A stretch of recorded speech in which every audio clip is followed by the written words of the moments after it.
오늘 저녁에는 머릿돌 대신 예수 중심. 이 야곱이 돌 베개하고 잤다는 그 돌 베개가 바로 예수님을 상징하는 거예요. 그래서 그건 이제 돌을 기둥으로 갖다 기둥을 세워가지고 돌을 모아서 돌단을 쌓은 거예요. 이제 하나님의 성전 교회가 됐네요. 그 이제 신약에서는 예수님이 교회의 머리도 되시고 몸도 되신다. 자, 에베소 1장 22절을 한번 보겠습니다.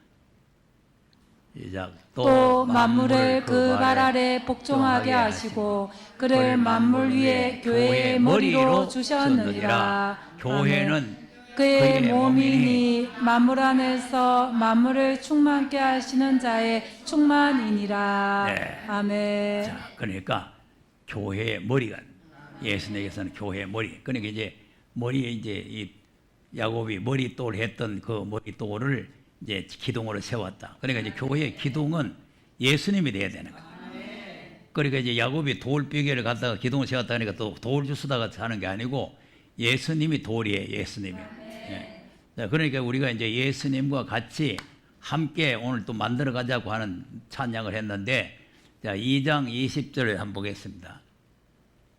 시작. 너희는 사도들과 선지자들의 터 위에 세우심을 입은 자라. 그리스도 예수께서 친히 모퉁이 돌이 되셨느니라. 예수의 모퉁이 돌이야. 모퉁이 돌이 머릿돌이야. 그게 모퉁이 돌이 됐는데, 그럼 예수님 돌 하나만 딱 놔둬 가지고는 건물이 안 되잖아요.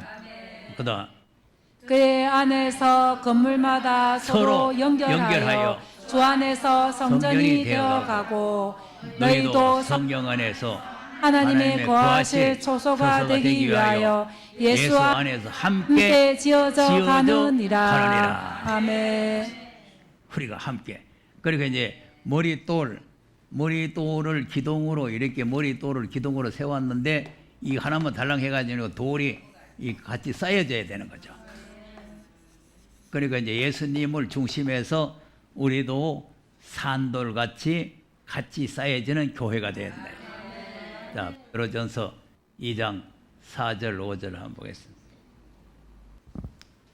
사람에게는 버림바가 되었으나 하나님께는 택하심을 입은 보배로운 산돌이신 예수에게 나와 너희도 산돌같이 신령한 집으로 세워지고 예수 그리스도로 말미암아 하나님이 기쁘게 받으실 신령한 제사를 드릴 거룩한 제사장이 될지니라. 아멘. 자, 그러니까 이제 예수님이 산돌, 우리도 산돌같이 예수님이 머릿돌. 그러니까 이제 예수님이 버린 돌, 머릿돌, 모퉁이 돌, 뭐 이렇게 이제 여러 번 설명을 하죠.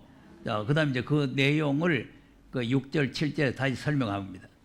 시작. 경에 기록하였으되 보라 내가 택한 보배롭고 욕이나 모퉁이 돌을 시온에 두노니 저를 믿는 자는 부끄러움을 당치 아니하리라 하였으니. 경에 기록했다는 건 성경에 기록됐단 말이에요.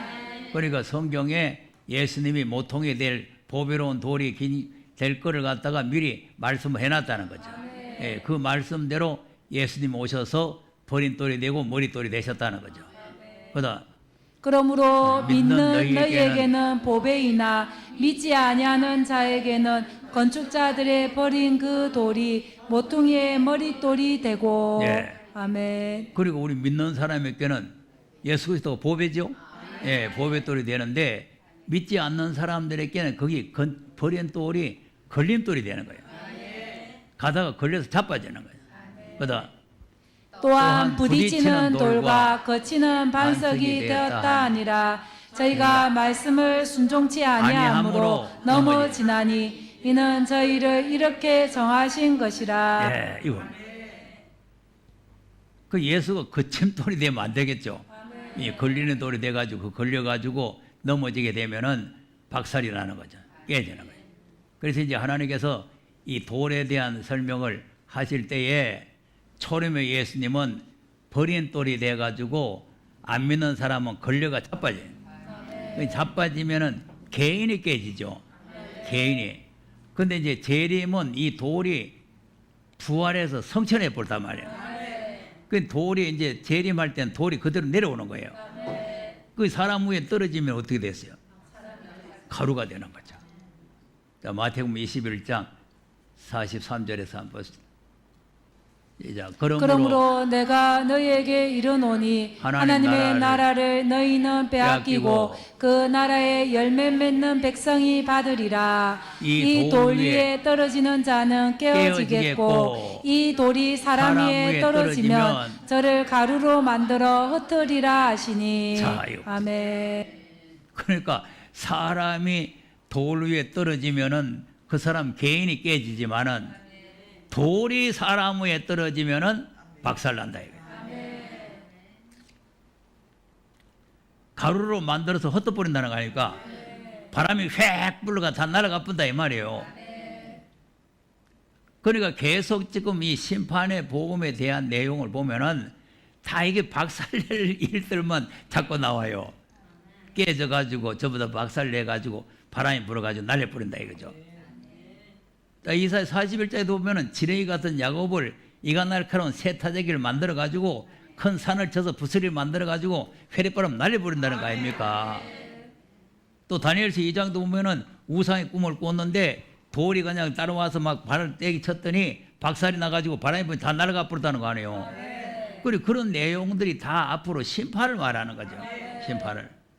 그러니까 이제 초림은 주님이 오셨는데 유대인들이 안 믿었잖아요. 안 믿으니까 다 이 돌에 걸려가지고 자기들이 깨지는 거죠. 개인들이 멸망을 하는 거죠. 그런데 이것이 이제 위에서 떨어지면은 이 세계를 전부 다 박살내는 거죠.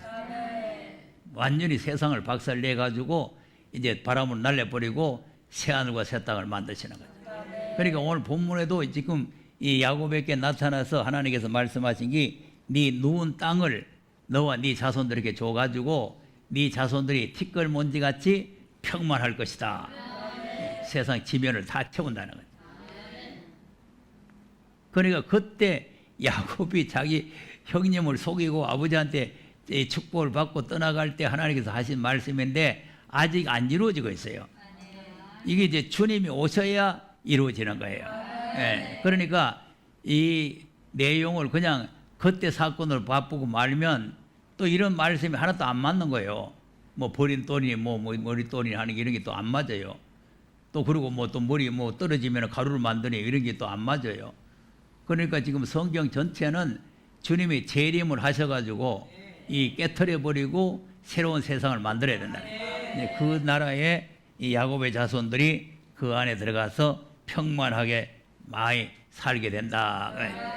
그래서 예수님은 머리 돌도 되시고 버린 돌도 되시고 떠인 돌도 되시는데 또 닦아둔 터가 되셔요. 자, 고린도전서 3장 10절에서 한번 보겠습니다.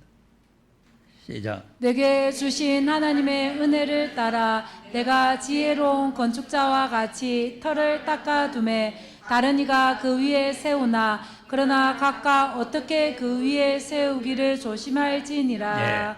아멘. 자, 터를 닦아뒀죠. 지혜로운 건축자죠. 이 자꾸 이제 이거 마태복음 7장에도 건축자, 여기도 건축자가 나오는데 이 건축자라는 건 어떤 집을 하나 짓는 게 아니고 하나님의 나라를 건설하는 건축자예요. 그러니까 이제 이 건축자들이 이제 초림의 예수님을 이제 머릿돌 오셨는데 버려버렸단 말이에요. 버린 돌이 됐잖아요. 근데 예수님이 머릿돌이 돼가지고 기초돌이 됐어요. 그래서 이제 이것이 교회가 완성이 되는데 그거를 다른 말로 하면은 터로 성겨, 터. 닦아둔 터. 그다음 이 닦아둔 것 외에 능히 다른 터를 닦아둘 자가 없으니 이 터는 곧 예수 그리스도라. 자, 아멘. 터가 예수 그리스도죠. 그러니까 지금 하나에서 10가지가 예수 중심으로 모든 게 이루어져야 된다 이거죠.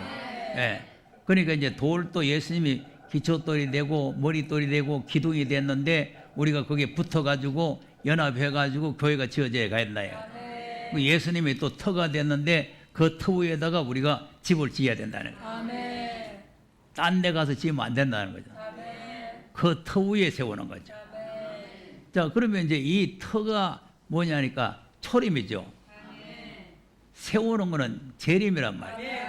그러니까 이 터를 닦아둔 터 위에 우리가 이제 집을 세우는데 이게 어떻게 세워야 되느냐? 그다음 만일 누구든지 금이나 은이나 보석이나 나무나 풀이나 집으로 이 터 위에 세우면 각각 공력이 나타날 터인데 그 날이 공력을 밝히리니 이는 불로 나타내고 그 불이 각 사람의 공력이 어떠한 것을 시험할 것임이니라. 네. 아멘.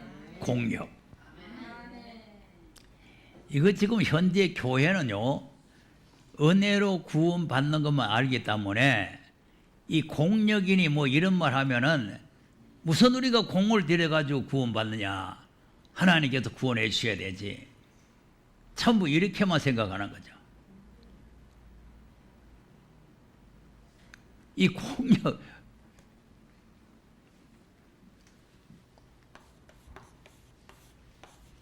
이 힘력이 들어가는 힘력, 공력, 힘이 들어가야 돼. 자, 그런데 보세요. 죄와 허물로 죽었던 사람이 힘쓸 수 있어요? 공력이 있어요? 그러니까 이 초림으로 갖다가 붙이면은 이 말씀이 안 맞는다니까. 죄와 허물로 죽었던 사람을 하나님께서 독생자를 보내가지고 주님을 살리시면서 우리도 같이 살릴 뿐 아닙니까?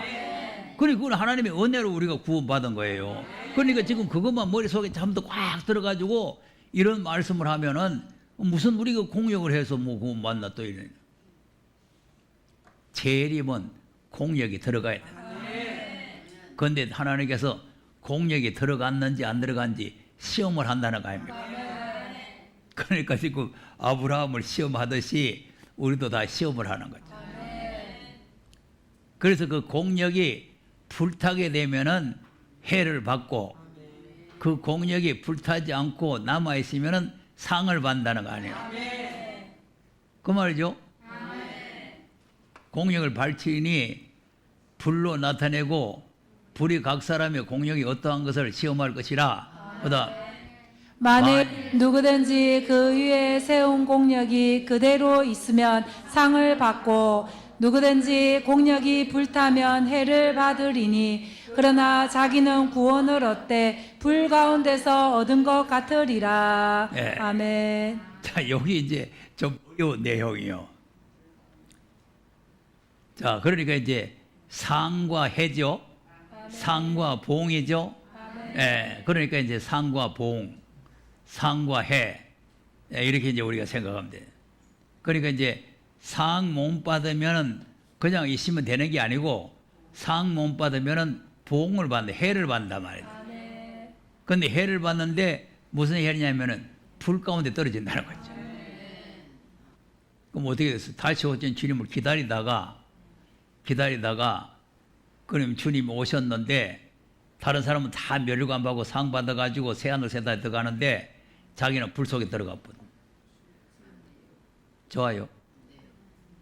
그러니까 우리가 불 속에 안 들어가려면 공력이 들어가야 된다. 네. 그래서 우리가 하나님 다시 오실 예수님을 만나려면은 금으로 집을 세워야 돼. 나무나 지프로 이런 걸 세우면. 그래서 내가 자꾸 말씀을 드리는 거는 무슨 돈 많이 내라 이런 뜻이 아니고 공력이 하나님 앞에 좀 들어가야 돼요. 그냥 아무 공력도 안 들어가고 그냥 꼴쩍꼴쩍 그냥 나왔다 간다 이런 식으로 해서는 되는 게 아니에요.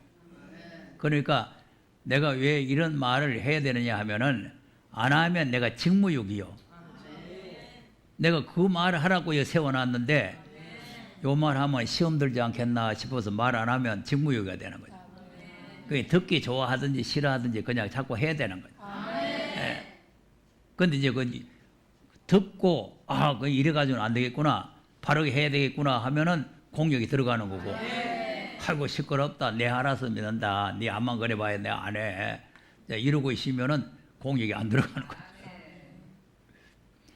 자, 그러니까 이제 히브리서도 털을 다시 닦지 마라 그랬잖아요. 자, 히브리서 6장 1절 2절 한번 보세요. 시작. 그러므로 우리가 그리스도의 초벌을 버리고 죽은 행실을 회개함과 하나님께 대한 신앙과 세례들과 안수와 죽은 자의 부활과 영원한 심판에 관한 교훈의 털을 다시 닦지 말고 완전한 데 나아갈지니라. 이겁니다. 아멘. 털을 다시 닦지 말고, 이미 주님이 다 털을 닦아놨는데 다시 닦으면 다른 예수를 믿게 되는 거예요. 다시 닦으면 다른 교훈을 받게 되고, 다시 닦으면 예수를 다시 못 박는 게 되는 거예요. 그러니까 다시 닦지 마라 이거예요. 예수님이 십자가에 죽으시고 부활하신 것이 그것이 털을 닦아 놓은 거니까 그거 말고 다른 거 더 닦지 말라는 거죠. 거기에다가 이제 우리가 집을 금으로 세워야 된다. 그래서 불타지 않는 것으로 세워야 된다. 그러니까 이제 다시 닦지 말라는 말씀을 여기서 강조하고 있는 거죠.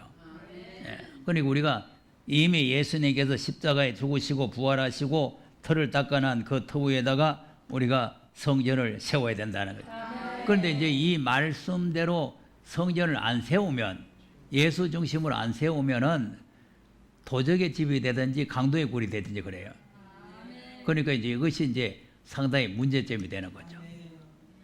자, 그러면 교회의 기둥, 그럼 예수님이 기둥인데 성경에는 뭘 말했냐면은 진리가 기둥이 돼야 된다. 자, 디모데전서 3장 15절 시작. 만일 내가 지체하면 너로 하나님의 집에서 어떻게 행하여야 할 것을 알게 하려 함이니 이 집은 살아계신 하나님의 교회요 진리의 기둥과 터이니라. 네. 아멘. 그러니까 하나님의 교회인데 하나님의 교회는 진리가 기둥이 된. 그러니까 예수님이 닦아둔 터라 그랬잖아요. 그러니까 진리와 예수님이니까 예수님이 진리가 되시고 기둥이 되신다. 그러니까 이제 예수님이 기둥이 되셔가지고 교회의 터도 되고 기둥도 되고, 그러니까 예수를 중심한 거예요. 그러니까 교회는 예수를 중심해서 예수 외에는 이 교회가 될 수가 없는 거죠. 예. 그러니까 이제 베드로도 주는 그리스도시요 살아계신 하나님 아들이십니다 하고 신앙 고백을 하니까 교회가 세워진 거 아닙니까? 그러니까 그 예수를 중심하단 말이에요. 예수 중심으로 세워지는 그런 교회가 되어져야 된다. 그래서 그런 교회가 안 되게 되면은 그러면 어떻게 되느냐? 그러면 쭉정이가 되든지 가라지가 되든지 해가지고 불타는 거예요. 진리로 세워지지 않으면 비진리겠죠. 그러니까 오늘 이제 거짓 선지들이 많이 나온다 그렇게 말하는 거는 비진리, 거짓이 많이 나온다는 거죠. 거짓이. 그러니까 우리가 늘 이제 말씀을 듣고 있지만은 예수 그리스도, 하나님 아버지, 하나님 아들, 요 가장 기본적인 거 이걸 모르게 되면은 거짓 선지가 되고 강도떼가 돼요. 자, 요한일서 2장 22절 한번 보세요. 내가 이렇게 말하면은 윤 목사가 뭐 현재 교회를 전부 다 강도떼라 했다 뭐 이렇게 얘기를 하는데 성경이 그래 되어 있는 거예요. 자, 시작. 거짓말하는 자가 누구뇨? 예수께서 그리스도이심을 부인하는 자가 아니뇨? 아버지와 아들을 부인하는 그가 저 그리스도니. 자, 보세요. 아멘. 거짓말하는 자. 거짓말 한다니까. 그리고 계시록 14장에 14만 4천은 입에 거짓말이 없다 그랬잖아요. 그러니까 그 14만 4천은 예수 그리스도를 입으로 시인하는 거죠. 입에 거짓말이 없다는 말은 입으로 시인해야 된다 이 말이에요. 그러니까 예수가 그리스도이심을 입으로 시인을 해야 된다. 그러면 예수를 그리스도라고 시인하는 사람은 아버지와 아들을 시인하게 되는데, 그러면 이제 아버지와 아들을 부인하게 되면은 적그리스도가 되어버려요. 그래서 오늘 오전에도 시편 2편에 보니까 예수님이 부활하심으로 아들이 됐다 그랬잖아요. 하나님께서 오늘 날 내가 내 아들 낳았다 그랬잖아요. 그런데 그 아들을 하나님께서 낳았다 그러는데 오늘 신학은 아들이 없다. 하나님은 한 분이다. 근데 무슨 아들이 따 있나? 그 이렇게 이제 주장을 하니까 우리가 이렇게 듣고 있다가도 그런 소리 들으면은 글쎄 그럼 뭐 하나님은 한 분인데 무슨 아들이 있나? 그러면 때로는 아버지가 됐다가 때로는 아들이 됐다가 이렇게 생각하는 거예요. 이렇게 될 수 있어요? 그러니까 그렇게 될 수 없다 하니까 하나님은 하실 수 있다. 이거. 야, 하나님일수록 질서정연합니다. 하나님일수록. 이래 되면 아버지 됐다가 이래 되면 아들 됐다가 그러면 안 된단 말이에요. 분명하게 아버지가 계시고 아들이 계시는 거예요. 그 다음 아들을 부인하는 자에게는 또한 아버지가 없으되 아들을 시인하는 자에게는 아버지도 있느니라. 아멘. 진리잖아요. 확실하잖아요. 아버지가 없는데 어디 아들이 있고 아들이 없는데 무슨 아버지가 있습니까? 그런데 왜 신학은 하나님 한 분밖에 없다 하고 자꾸 헛소리 하느냐니까. 그런데 그게 골수에 전부 다 꽉 박혀가지고 신학자들만 그런 게 아니고 일반 성도들 골수에 박혀가지고 내가 아무리 이렇게 말해도 안 들어요. 여기 내 하나님과 아들 이렇게 설명하는데 이걸 갖다 자꾸 부인하면은 그거 뭐 어떻게 할 도리가 없잖아요. 성경 말씀 자체를 안 믿으니까. 아니 내가 마태복음 3장으로 3일째 설명해 놓으니까 부인했다고 내한테 뭐라 하는 사람이 있다고 그랬잖아요. 그래서 내가 마태복음 3장으로 뭘 어떻게 부인했는지 나는 또 깜짝 놀라가지고 뭘 왜 부인했느냐 물어보니까 마태복음 3장으로 하는데 완전히 부인하더라고요. 그 마태복음 3장이 완전히 부인하는 거예요? 예수님이 세례요한에게 세례 받으시고 하늘에서 하나님께서 음성이 들리시고 성령이 비둘기같이 내리시고 그런데 어떻게 완전히 부인하는? 그러니까 이 골수가 잘못되어 있으면은 이 전부 다 잘못된 생각만 들어가는 거예요. 잘못된 생각. 자, 5장 1절에서 한번 보겠습니다. 요한일서 5장 1절. 시작. 예수께서 그리스도이심을 믿는 자마다 하나님께로서 난 자니 또한 내 신의를 사랑하는 자마다 그에게서 난 자를 사랑하느니라. 자, 아멘. 예수께서 그리스도이심을 믿는 자마다 하나님께 난 자죠. 그 예수를 그리스도로 안 믿으면 하나님께 난 자가 아니라 거듭나질 안 했어요. 교회만 다녔지. 자, 그러면 예수가 그리스도라고 시인 안 하면 하나님께서 난 자가 아니잖아요. 네. 그러니까 우리가 하나님께서 날라면 예수를 그리스도로 시인을 해야 된다니까.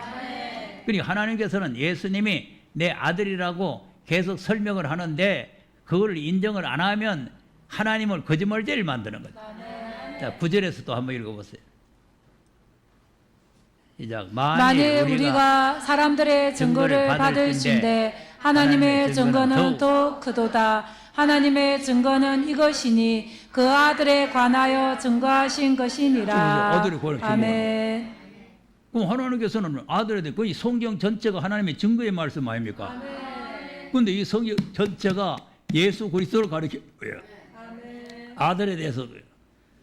그다음 하나님의 아들을 믿는 자는 자기 안에 증거가 있고 하나님을 믿지 아니하는 자는 하나님을 거짓말하는 자로 만드나니 이는 하나님께서 그 아들에 관하여 증거하신 증거를 믿지 아니하였음이라. 하나님을 거짓말자로 만든다. 왜 하나님이 거짓말쟁이냐?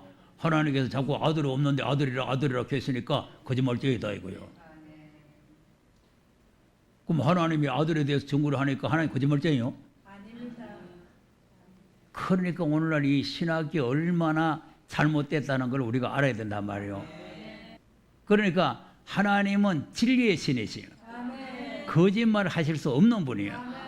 그런데 그분이 아들에 대해서 증거를 했으니까 아들이 계시는 게 확실하다 그 말이에요. 그리고 하나님께서는 그 아들에게 모든 영생과 심판과 모든 군화를 다 아들에게 맡겨버렸잖아요. 그러니까 그 아들이 없으면은 영생도 구원도 아무것도 없는 거예요. 그 다음 또 증거는 이것이니 하나님이 우리에게 영생을 주신 것과 이 생명이 그의 아들 안에 있는 그것이니라. 자, 영생과 아멘. 생명이 아들 안에 있던 거예요. 그 아들이 없으면 영생과 생명이 없다니까. 이 야곱이 오늘 교회를 세우는데 도를 중심 기둥을 해서 세웠다. 그러니까 예수를 우리가 중심해야 된다. 예수를 중심해서 우리가 교회를 세워나가야 된다. 그러니까 예수를 우리가 바르게 깨달아야 될 줄로 믿으시기 바랍니다.